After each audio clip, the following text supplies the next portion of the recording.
E chegamos a pouco menos de 6 meses do trabalho do Dorival Júnior à frente da seleção brasileira. Nesse período foram 2 convocações, 8 partidas e agora acabou de ter a terceira convocação para mais 2 partidas, dessa vez pela eliminatórias contra o Equador e contra o Paraguai. Mas e aí, será que o trabalho tá evoluindo, tá sendo bem feito ou não tá? Nessa análise, a gente vai fazer uma avaliação completa da performance da seleção brasileira em diferentes cenários da partida para conseguir avaliar em que ponto o trabalho está. E com isso a gente vai criar uma base histórica para poder comparar com as partidas futuras. Essa, na minha visão, é a melhor maneira da gente conseguir avaliar de fato, de maneira prática, se o trabalho está sendo bem feito, se o trabalho está evoluindo, né? Se a seleção brasileira está de fato jogando melhor à medida que o trabalho vai se desenvolvendo.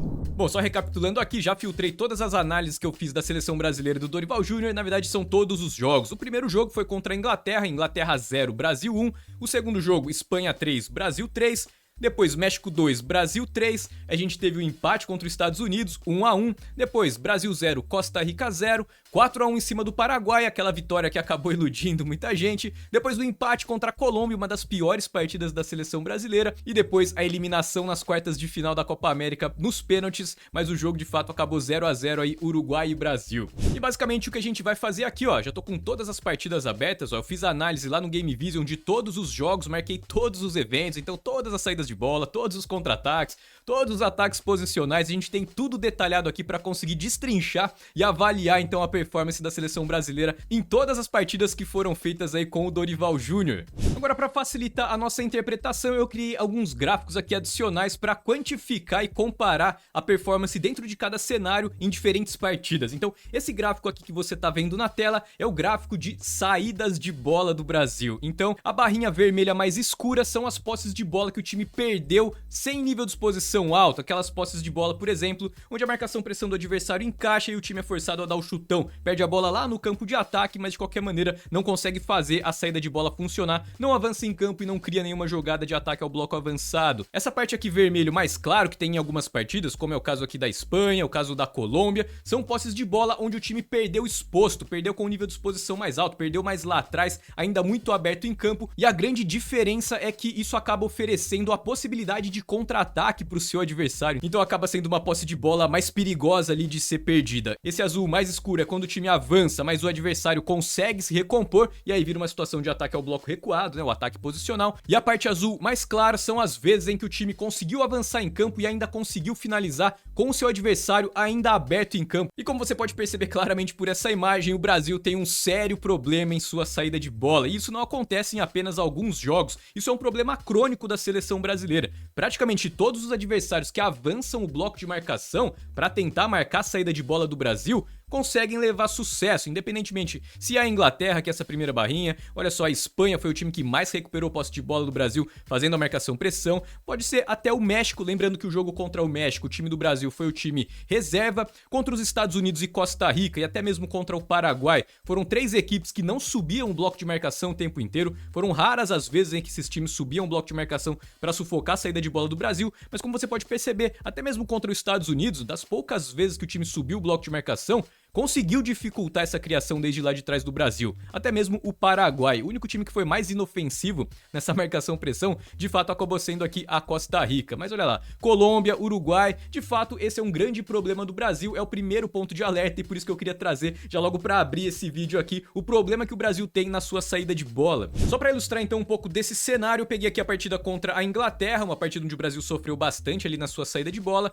Para ilustrar isso, olha só, todas as saídas de bola do Brasil nessa partida contra a Inglaterra. Bolinhas vermelhas, o time perdeu a posse de bola, bolinhas azuis, o time conseguiu avançar em campo. Perceba o quantitativo aqui só dessa partida, ó. Foram 24 vezes em que o time perdeu a posse de bola e 9 vezes o time conseguiu avançar em campo, construindo 3 jogadas de ataque desde a sua saída de bola. Lembrando que eu fiz a análise desse jogo completo, tá aqui no canal também, vou deixar aqui na descrição do vídeo a playlist que eu tô montando aqui, só com o Brasil do Dorival Júnior, e lá naquele vídeo eu discuti várias ideias do porquê a saída de bola não funcionou, algumas alternativas pra funcionar, tudo tudo isso a gente tá detalhando nas análises completas das partidas. E para fazer esse acompanhamento, eu acabei criando uma nota para cada cenário da partida. Então, na saída de bola, fazendo uma média de todas as partidas, o Brasil teve a nota de 3.2/10. Então, não é uma avaliação subjetiva completamente, eu não só olho o jogo ali e a nota é 2, por exemplo. Não, eu vou somando ali todas as vezes em que o time avançou em campo, as vezes que não avançou em campo, e a gente criou ali uma métrica para conseguir transformar todas as saídas de bola em uma nota. E o score médio do Brasil acabou então bem baixo aí, 3.2, um ponto de muita atenção que o Brasil precisa ter e também um grande ponto de oportunidade que tem bastante potencial, como a gente tem visto aqui em vários vídeos analisando a seleção brasileira do Dorival Júnior. Vamos dar uma olhada aqui então no próximo cenário, os contra-ataques.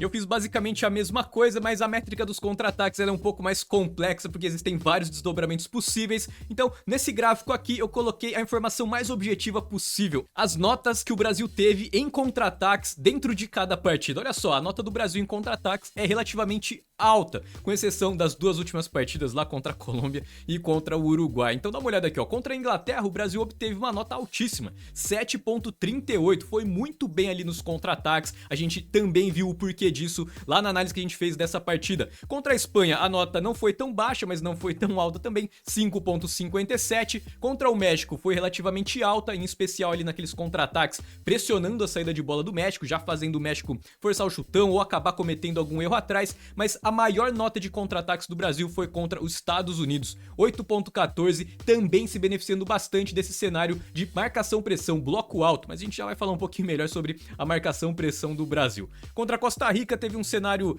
pouco alimentado, né? A Costa Rica não oferecia muito contra-ataque para o Brasil, nas poucas vezes que ofereceu o Brasil até conseguiu algumas jogadas com potencial, nota 5.63, contra o Paraguai, cenário muito parecido, pouco volume e as poucas vezes que apareceram, o nível de exposição do Paraguai não era tão baixo assim. De fato, os times acabaram priorizando muito mais o sistema defensivo, justamente para não oferecer o contra-ataque para o Brasil, 5.2 contra o Paraguai. Agora, contra a Colômbia e contra o Uruguai, são dois times que também vieram prontos para ali lutar muito nas duas partidas, a nota do Brasil de fato foi bem baixa. Então, a avaliação média, a nota do contra-ataque da seleção brasileira nesse momento, considerando essas 8 partidas, é 5.83. Eu já adianto que essa é a grande força ofensiva do Brasil, eu já tinha falado isso aqui nas análises que a gente fez de cada uma dessas partidas. E agora a gente acabou só ilustrando e reforçando ainda mais essa conclusão. Ó, só pra ilustrar isso, ó, dá uma olhada na partida aqui contra os Estados Unidos. Vou pegar aqui a linha do tempo dos contra-ataques da seleção brasileira. Olha só o nível de potencial de cada uma das jogadas. Foram nada menos do que 1, 2, 3, 4 chances claras de gol, 3 chances com potencial médio, 5 chances com potencial médio e mais um gol marcado. É isso então que acaba elevando a nota de eficiência da seleção brasileira, só pra você entender um pouco melhor dos critérios que estão construindo cada uma dessas notas. E contra a Colômbia, por exemplo, que o Brasil teve uma nota bem baixa ali de contra-ataques, olha só. Aqui, ó, contra-ataques do Brasil. Dá uma olhada como o time teve várias oportunidades de contra-ataque, então não foi uma situação que foi pouco alimentada, pelo contrário, foram várias oportunidades de contra-ataque pro Brasil, mas o time não conseguiu criar nenhuma chance clara de gol, nenhum gol principalmente, e teve apenas 2 chances aqui com potencial mais médio, o resto tudo com potencial baixo ou praticamente sem potencial nenhum. E uma outra situação que é muito importante pra gente conseguir avaliar o potencial do trabalho, se tá evoluindo ou não, é avaliar as jogadas de ataque ao bloco recuado, o famoso ataque posicional. Vamos dar uma olhada então na performance da seleção brasileira nesse tipo de ataque. Tá aqui na tela então as notas do ataque posicional de cada partida do Brasil. Olha só como a média é bem baixa. O ataque posicional do Brasil é nota 3.76. Isso porque existe uma partida aqui que é bem fora da curva, né? Bem fora da média, que é a partida contra o México. Olha só, o Brasil teve uma nota 7.55. Lembrando de novo, contra o México jogaram os reservas. Então se a gente tirasse aqui a partida contra o México, a média seria ainda mais baixa, né, considerando ali o time titular. Mas vamos considerar a seleção brasileira, quem veste a camisa amarela ali tá representando o nosso país. Agora dá uma olhada aqui nas notas, por exemplo, contra a Inglaterra, 2.89, contra a Espanha, 2.47, Estados Unidos, 2.91, Costa Rica, 3.72. Uma outra partida que o Brasil foi bem, aí sim com os titulares, relativamente bem, né, a gente viu a análise aqui dessa partida também contra o Paraguai, o time ficou um pouco acima da média, 5.59, contra a Colômbia, aproveitamento baixíssimo, né, eficiência muito baixa também contra o Uruguai, ó, 3.14 contra a Colômbia, 2.24 contra o Uruguai.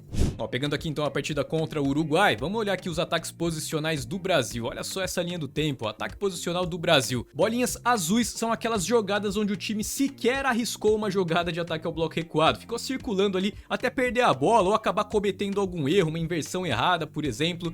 É a grande maioria, olha só, foram várias vezes em que o Brasil até conseguiu avançar em campo ali, mas não conseguiu sequer tentar alguma jogada. E nas poucas vezes que arriscou uma jogada, potencial sempre muito baixo ou quase nulo. Então só para ilustrar, esse tipo de linha do tempo aqui acaba ganhando então uma nota 2 e pouquinho. Agora, a verdade seja dita, esse tipo de ataque ele é bem difícil, ele acaba sempre levando um pouco mais de tempo para conseguir funcionar.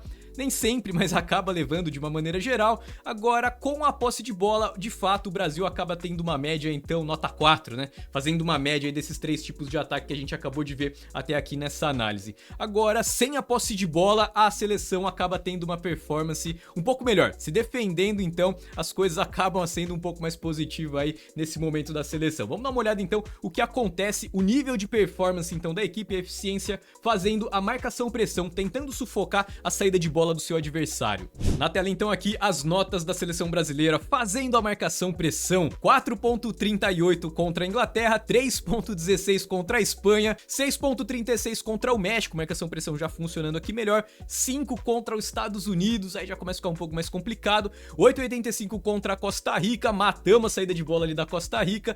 Contra o Paraguai, olha só, 3.89, marcação-pressão não funcionou. Nas poucas vezes que o Paraguai teve saída de bola, a saída de bola do Paraguai funcionou. Contra a Colômbia, aquele jogo que foi mais brigado, 5.38, o Brasil ficou ali na média. E aí contra o Uruguai, 6.67. Agora, se você lembrar da análise que eu fiz aqui da partida contra o Uruguai, você vai lembrar também que a saída de bola do Uruguai, ela não corria risco nenhum. Era chutão pra frente o tempo inteiro. O Uruguai apostava muito mais na briga, naquele jogo trombado lá na frente, do que propriamente numa construção um pouco mais consciente. Esse foi o perfil daquela partida, aquela guerra, aquela batalha. Então, natural que a marcação-pressão do Brasil fosse acabar levando vantagem em termos quantitativos. Aquele jogo praticamente foi uma luta. Mas de maneira geral, a nota da marcação-pressão da seleção brasileira é 5.58. Não tá de todo mal, mas ainda tem muito espaço para melhorar. Aqui a gente tem o jogo contra a Espanha, só para ilustrar então o que seria essa nota bem baixa ali na saída de bola.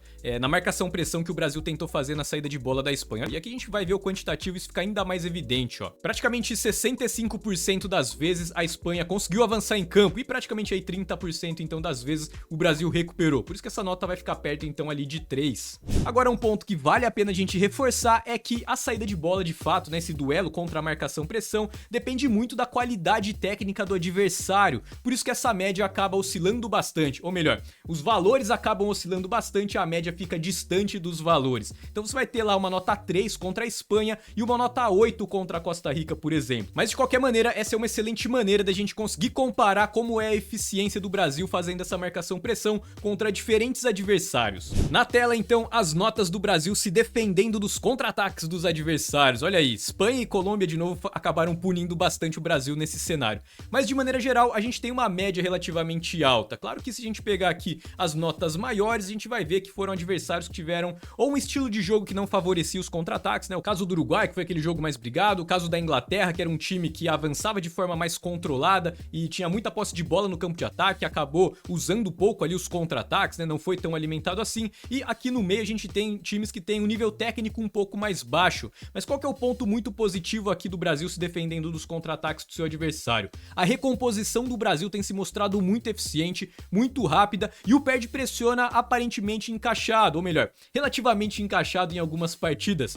O único problema que o Brasil apresentou de fato, então, se defendendo aí dos contra-ataques, foi no jogo contra a Espanha, em especial ali, perdendo a posse de bola já logo na sua saída de bola, e também contra a Colômbia. Aí sim, contra a Colômbia, aqueles contra-ataques mais rápidos, saindo de trás, iniciados na defesa, contra-ataques de transição que acabaram então superando um pouco mais essa recomposição rápida do Brasil. Mas eu diria que, de maneira geral, esse é um ponto que acaba não sendo uma vulnerabilidade defensiva do Brasil. Isso é um aspecto extremamente positivo, comparando comparando aí com os outros cenários. Agora, um dos melhores cenários eu acabei deixando pro final. O time se defende muito bem em bloco baixo, já em organização defensiva. Vamos dar uma olhada aqui nas notas que o time tem. Olha aí, claramente é o melhor cenário da seleção brasileira, a nota mais alta, 6.28, e os valores ali bem próximos da média, né? Contra a Inglaterra, contra a Espanha, contra a Costa Rica, um pouco acima da média, obviamente. E de novo, aqui a Colômbia, a pior partida do Brasil, a pior partida defensiva do Brasil, eu diria. Então, claramente, o Brasil tem mostrado solidez nesse cenário. Quando tá ali fechado no seu desenho defensivo, o time cede poucas chances claras de gol pro seu adversário. Ainda não tá impecável, ainda tem espaço pra melhorar, mas se existe um ponto positivo pra gente se apegar nesse início de trabalho,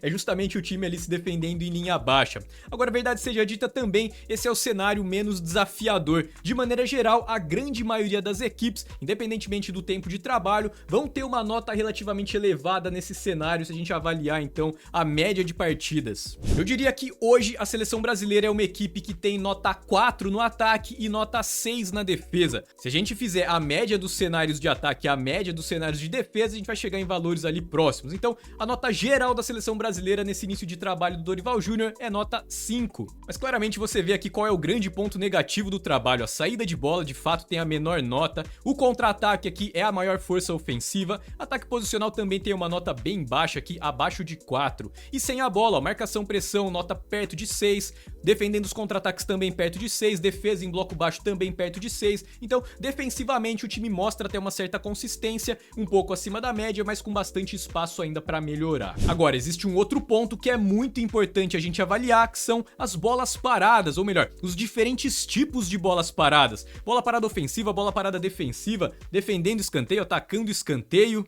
mas isso é assunto para outra análise. Para você que quer dominar a tática, dominar a estratégia de futebol, desenvolver a sua leitura de jogo, conseguir perceber com facilidade onde estão os espaços de qualquer sistema defensivo, quais são as melhores jogadas para explorar cada tipo de espaço, a gente preparou um portal com o nosso melhor material em vídeo para você estudar tática. Futebolcursos.com, lá você vai encontrar o nosso melhor material em vídeo, mas também ferramentas para você fazer as suas próprias análises, fazer as suas edições de vídeos, produzir gráficos, relatórios, conseguir avaliar com muito mais facilidade o potencial de cada equipe. Muito obrigado por assistir esse vídeo até o final. Vamos continuar de olho na seleção brasileira de Dorival Júnior, em especial nessas duas próximas partidas, contra o Equador e contra o Paraguai, e com certeza eu trago novas análises pra gente fazer justamente essa comparação, se o trabalho tá evoluindo ou não. Vou ficando por aqui então, um grande abraço e até o próximo vídeo.